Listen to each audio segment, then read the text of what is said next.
Olha aí o Natanzinho chegando com mais um programa The Show feito com muito carinho, especialmente para você, ligado em qualquer lugar do mundo pela internet, para você aqui no Amazonas, assistindo a gente na televisão, para você que manda mensagem no Instagram, no Facebook, no nosso celular, muito obrigado pelo carinho de cada um de vocês, tá bom? Agora, sem muita demora, a gente já chama a vinheta e eu já trago o meu primeiro convidado de hoje, se liga aí.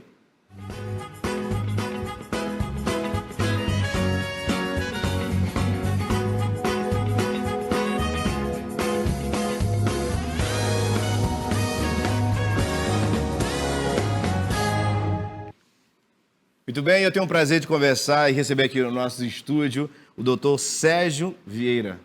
Eu estava aqui na minha agenda aqui, Russo. Seu nome completo, vamos falar o nome completo então. Vamos Sérgio lá. Rodrigo Russo Vieira. Então, mas a gente vai ficar te chamando de Sérgio Vieira. Seja bem-vindo. Tudo bem, doutor? Obrigado, melhor agora. Você nasceu em São Paulo, morou em Salvador e agora está em Manaus, é isso? Exatamente. Nasci em São Paulo em 83. Na época, a família, meu pai e minha mãe mudaram para Bahia. Então, com 6 meses de nascido, fomos para Salvador. Em Salvador eu estudei, me formei. Terminei a faculdade em 2006. Em 2010, tive a honra e privilégio de vir para Manaus. E como é que começou essa paixão pelo direito? Desde pequeno ou não? A paixão foi algo que eu descobri recente. Recente como? Agora? Depois de muito tempo? Exato. É meio que um relacionamento, um casamento que você troca a paixão pelo amor. Certo. Mas a escolha por direito foi por exclusão. Meu pai é contador e administrador, minha mãe é psicóloga. Comecei a trabalhar muito cedo no escritório de contabilidade. Naquele momento eu descobri que eu gostava de matemática. Eu não sabia, só gostava. Então as exatas deixaram de ser uma opção. Então, acho que continua sendo assim, são 3 grandes áreas: exatas, humanas e as áreas de saúde. Então as exatas eu descartei pela rotina de trabalho, por não ser muito bom na matemática. As biológicas eu passo mal doando sangue, restou a área das humanas. E aí, por exclusão, fiz direito. E aí, agora sim, virou paixão, amor. Exatamente. E porque tudo que a gente faz tem que ter amor, né? Dedicação e tudo. Se não tiver, tem prazo de validade. Costuma não durar muito tempo. Então, estudei Direito de 2002 a 2006, 16 anos depois de formado. Se eu não gostasse do que eu faço, não estaria aqui conversando com você hoje. Falando nesse momento aqui. Exatamente. E qual é a área específica que o senhor gosta de atuar na área do direito? O escritório, Natan, faz direito empresarial. A gente tem uma operação nacional com escritórios próprios do Brasil inteiro. No Amazonas, logicamente, é um braço do nacional. A gente atua atendendo empresas e empresários. Certo. E, particularmente, desde sempre, desde os primeiros estágios, eu sempre atuei na área privada, na área corporativa.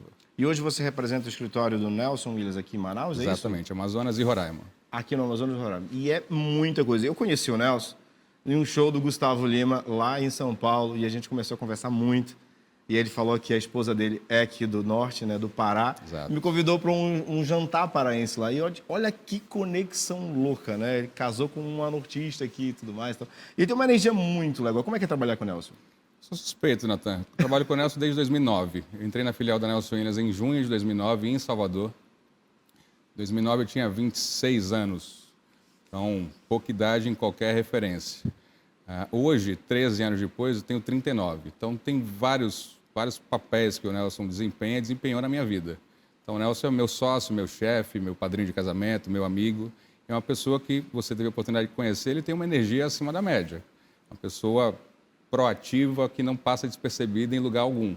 E isso, a pessoa física dele, ele reflete na pessoa jurídica. A gente acaba se espelhando nele, no como ele age, como é que ele toca os negócios no dia a dia, e o negócio é um espelho dele. E ele realmente chegando em todos os lugares, né? Não passa despercebido. Ele chega fazendo... o jeito dele chegar em tudo é super interessante. Então, hoje, vocês têm um leque gigantesco de clientes aqui no norte do Brasil, né? Vocês atendem. Filial Manaus, cerca de 200 profissionais, 180 advogados trabalhando em Manaus e para Manaus, Boa Vista, mais 10 pessoas. E isso é parte do todo. Nacionalmente são 2.000 pessoas. Mas se olharmos Manaus como unidade de negócio por si só, é um grande escritório de advocacia focado em atender clientes de todos os segmentos e portes locais, regionais e nacionais a partir de Manaus. A gente já pode dando aqui uma passagem aqui sobre esse momento político que a gente vai viver. Eu queria que você falasse um pouco de fake news, quais são os cuidados que as pessoas têm que ter. Eu queria que você desse uma passada aqui nesse assunto com a gente também agora, que você pode adiantar com a gente. Para olhar para dentro, é sempre importante a gente fazer um paralelo com o que acontece nas outras eleições do mundo. Certo. Rede social é uma realidade que veio para ficar e não é algo das eleições de 2022. Antes, no consumo tradicional de conteúdo, a gente buscava fontes seguras, um jornal de credibilidade, uma enciclopédia, um livro, e agora está tudo real time. A rede social te traz informação, o WhatsApp te traz informação, Facebook, Instagram, e infelizmente a gente não tem o costume de checar. A gente lê aquilo ali e toma como verdade, e é meio que automático o encaminhar. A gente recebe uma informação, sabe-se lá de quem, dizendo algo sobre algo ou alguém, e além de acreditar que aquilo é verdade, a gente replica isso, a gente é um multiplicador disso. E essas informações são levadas em consideração para tomar de decisão, seja para votar em A e B ou deixar de votar em A e B. Então, fake news é uma informação equivocada, uma mentira. Então, tem as mentiras que não trazem prejuízo nenhum e tem as mentiras que são tendenciosas. Quando alguém te fala mal de alguém, quer te levar a crer que aquela pessoa seja alguém que você não deva estar perto, seja alguém com quem você não deva votar. Então, na política, os opositores, os candidatos, usam isso em benefício próprio, contando mentiras para que traga a roupagem de verdade, dizendo que fizeram o que não fizeram, trazem dados, informações e números que não são verdades em benefício próprio. E, em paralelo a isso, falam sobre os outros candidatos, que também não é verdade. Então, quanto mais a gente consome isso, mais suscetível a gente está. E a gente consome muita rede social, muita informação. E a gente não tem o hábito de checar isso. E quando você entende que aquilo é verdade, você acaba tomando uma decisão com base numa premissa equivocada. Isso já foi verificado que influenciou em algumas eleições pelo mundo e a tendência é que continua influenciando. Agora, com tanto trabalho, com tanta coisa que você já faz, você também está tendo tempo para lançar um livro daqui a pouco, é isso? Então... É filosofia de sucesso no direito, é isso? Exatamente. Acho que são 3 obrigações do ser humano na vida. Plantar árvore, a gente começa lá com um copinho de plástico, Você algodão... contou muitas? Bastante. Copinho de plástico, algodão molhado e a sementinha de feijão. Todo mundo deve ter feito isso no primário. Fazer um filho. O meu está com 6 anos, chama Enzo, é lindo. Boa. E faltava escrever o livro.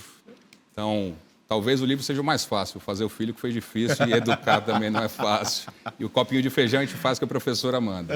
Então, o livro acho que veio como o complemento dessa tríade.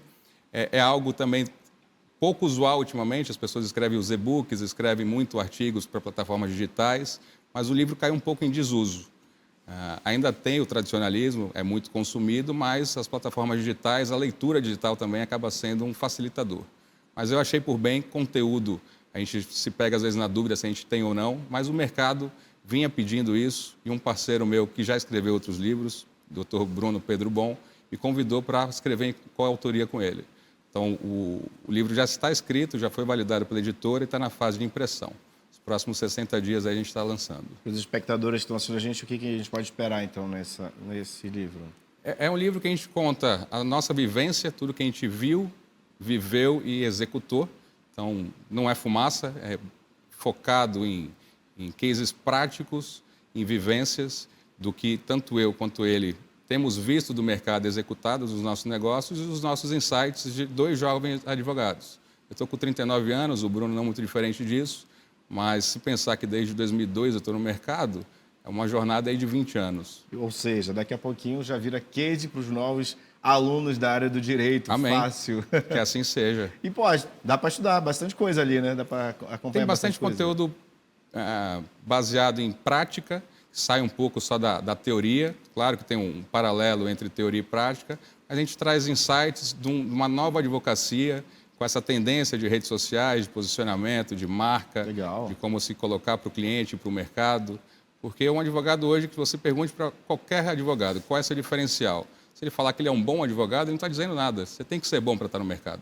O ser bom é ponto de partida. Além de ser bom, o público precisa te conhecer, o mercado precisa te conhecer, você precisa se fazer visto, conhecido, notado e entregar um bom resultado. Inclusive, um dos capítulos do livro fala que antes de se preocupar em criar reputação, preocupe-se com contar uma boa história. É isso? Exatamente. É o ser antes de ter. Para você contar uma boa história, é básico que você tenha uma história a contar. Senão você vai ficar inventando fumaça, contando mentira. E isso vende bastante, as pessoas compram, mas não tem uma duração de médio e longo prazo.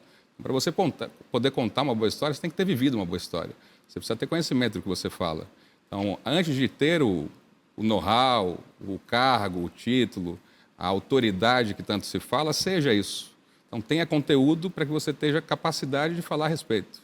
E quando é que a gente pode encontrar esse livro nas bancas do Brasil afora? Próximos 60 dias, agosto, mais tardar setembro, está lançado. A gente vai até fazer uma comunicação para que seja a amplitude chegue em todos os canais nacionalmente. Vai estar lançando aí na internet para todo mundo poder acompanhar, não é? Perfeitamente. Bom, você fala sempre muito sobre network, construção de bons relacionamentos. Fala um pouquinho para a gente se esses grandes negócios pode acontecer, inclusive, às vezes, num próprio café, um relacionamento, até aí dentro de um evento, às vezes. É possível, doutor?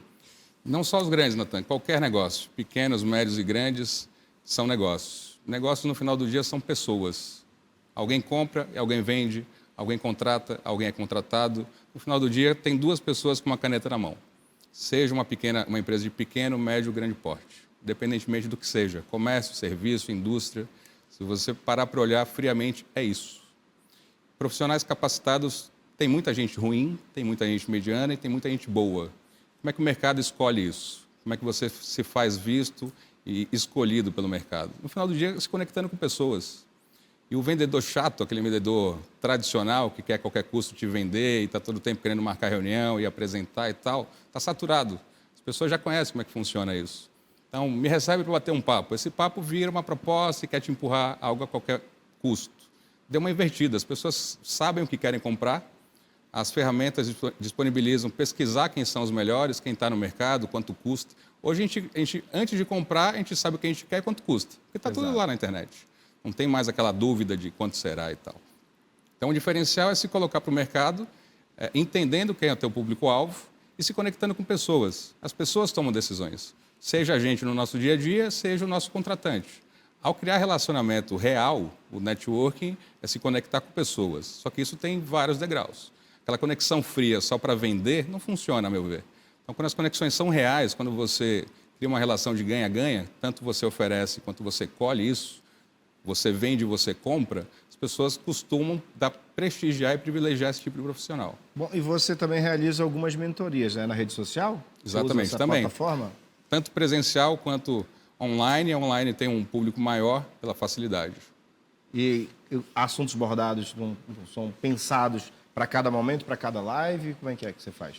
Começou com uma síndrome do impostor. Geralmente a gente tem isso, né? As pessoas falam que você é bom, você não acredita. Eu continuo não acreditando muito. Mas a demanda, as pessoas pediam por conteúdo, por aulas, por mentorias, por compartilhar dia a dia. Eu tinha dúvida se isso era um produto, se isso era consumível. Vendável. Eu não me acreditava capaz a estar falando algo para alguém. Então, a primeira validação foi se haveria aceitação das pessoas sobre isso, se o Sérgio se colocasse como mentor. E a primeira resposta foi muito positiva. A quantidade de gente que quis foi infinitamente maior do que minha capacidade de atender. Aí você teve que se preparar para isso. Exatamente. Para se comunicar, falar ali. Era algo que não existia, câmeras. né? Eu tinha dúvida se existia ou não esse mercado para mim. Uhum. Então, eu validei que tinha. E aí eu fui me qualificar para tanto, para também não passar gastar uma hora da pessoa em vão. E não fazer de qualquer jeito. Exatamente. Também, né? Isso começou em 2019, pré-pandemia, cresceu exponencialmente com a pandemia, pelas pessoas estarem em casa em busca de suporte, de orientação e tal. E hoje eu faço essas mentorias e é uma relação de ganha-ganha. Quando a gente conversa com alguém dando orientação, sugestão e trazendo um plano de ação, a gente também colhe dessas pessoas as histórias de vida, os momentos de vida que elas estão, e isso também eu executo no meu dia a dia. Então, é focado em empresarial, não exclusivamente para o pessoal da área jurídica, mas o público, via de regra, são estagiários, os acadêmicos e os advogados de qualquer fase.